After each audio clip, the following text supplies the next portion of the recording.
Okay guys, I'm going to give you a little update here.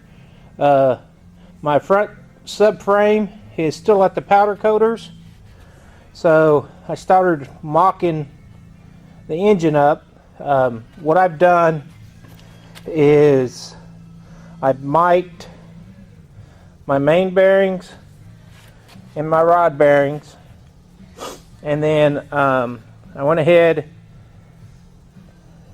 and put my main, well, first of all I mic'd everything on the crank, and then I put all my main caps on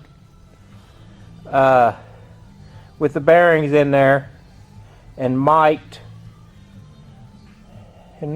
the outside diameter of each bearing, and for my oil clearance, and then I got 25 thousandths. Is that right? Yeah, that's right. And then I ordered my seals, and I went ahead and mic'd out all my bores. They're all the same. So they're 4,040, what they state they are. And I also checked my clearance. I put my rods on each rod journal here, and as you can see right here, they machined that out, and then they machined here, here, here, and they also machined down in there, if you can see that really bright spot, right where my finger is. They machined each spot there in each bore. So, and I attached one push rod and piston to each one and rotated, and to check my clearances there because I didn't want anything hitting. So all that checked out. Then my next step is I ordered a new rod press here so I can put my bearings in, torque these down to spec, check this and make sure I got enough oil gap for my oil to come out. And then I had bought a set of piston rings. What I did on that is basically I just slid a piston ring in each cylinder. I can't see, but I put one in each cylinder, and I mic'd my air gap, my piston gap, or my ring gap, and all of them were at 15 thousandths, which is what is recommended, except two were close to 30 thousandths. So this is why I did that. So I want to make sure all my clearances are correct and right. So what I ended up having to do was I ended up having to call Summit and told them what I did and what I found, and they're sending me a whole new set of rings. So, but this is why I mic everything and measure everything, just, you know, before I put the engine together and just throw it together. Because, I mean, that's a loss of compression, blow by, you know, yeah, you know, part your rings 25 or 90 degrees from each other, I get it, and then you won't have it, but you still have the possibility of it. So I just don't want that. But that's where I'm at on the engine. Just give you guys a heads up. This is just sitting in there.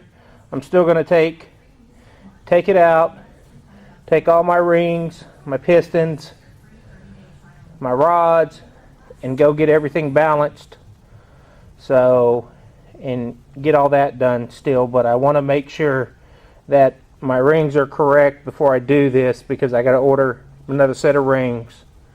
And I got my press coming in. I want to mic everything, make sure everything's going to fit before I spend the money to have a machine shop balance it. So that's where I'm at on the engine. Still waiting on the front subframe. We found out that these Camaro seats here that came out of my Camaro are literally they're the same frame. Well, I say they're same style of frame as what goes in the Chevelle, but they are not the same width. The Chevelle seats are actually wider than the Camaros. So what we ended up doing is I found a guy, or my nephew found a guy locally here in town that had basically 1, 2, 3, 4, 5 seats in one back that all come out of a Chevelle or something, and they're all the same frames. Of course, that one's trashed. It's been in a wreck or something.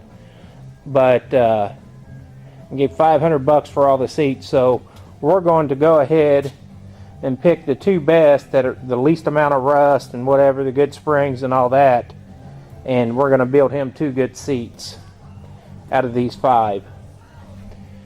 So that's kind of in progress. Update on the Chevelle. Core support's out, which you guys know that. I'm working on the wiring. I got that aftermarket radio out.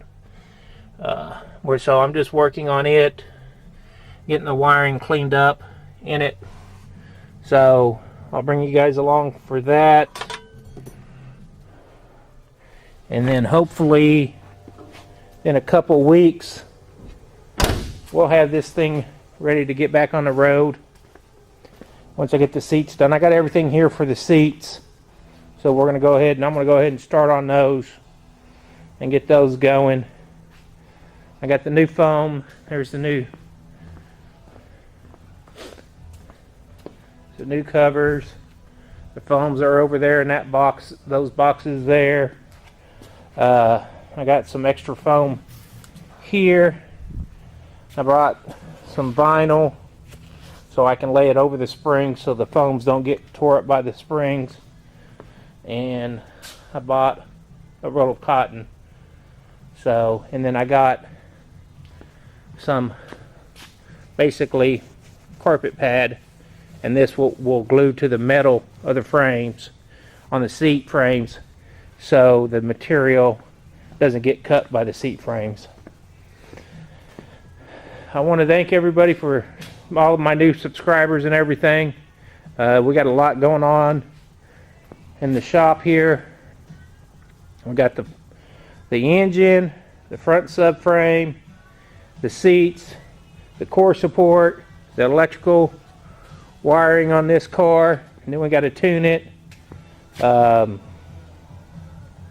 So yeah, we got a lot going on, and I'll try to bring you along for as much as possible. I want to thank you guys for watching, subscribing, and leaving comments, and you all have a great day. Alright guys, give you an update. It's Thursday the 1st of March, about 6:45 in the afternoon. Did a little running around this afternoon. As you can see, I picked up my front subframe from the powder coater and had my ball joints pushed back in the lowers. Guy did an awesome job on it. So this weekend we'll start reassembling of this. And last night when I was talking to you guys, I got one seat tore down for the Chevelle here, so I can sandblast the frame and stuff and get that covered. So, but just guys, want to give you guys a quick update and a shout out to everybody, and thanks for watching, subscribing, and liking. We'll bring you along when we start putting this thing together. Bye.